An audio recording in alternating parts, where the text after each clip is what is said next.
యవన పిల్లలకి నేను తెలియజేస్తున్నాను, చాలా మంది తల్లులు ఎలా ఫీల్ అవుతారంటే, నేను నా కాలంలో ఇలాంటి బట్టలు వేసుకోలేదు కాబట్టి నువ్వు వేసుకుంటే నీలో నన్ను చూసుకుంటానమ్మా అని తమ కుమార్తెలు చూసి తల్లు పాడు చేస్తున్నారు. ప్రవక్త అదే చెప్పాడు, పిల్లల్ని పాడు చేసేది తల్లులే.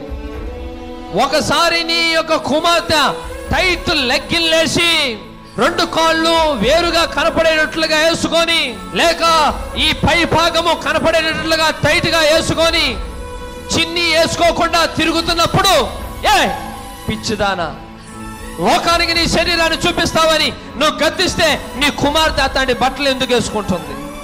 ప్రియమైన దేవుని పిల్లరా, నువ్వు గద్దించకుండా ఎంత బాగుందో, ఎంత ముద్దొస్తుందో అన్నావంటే నీ కుమార్తెను నువ్వే పాడు చేసినట్లు.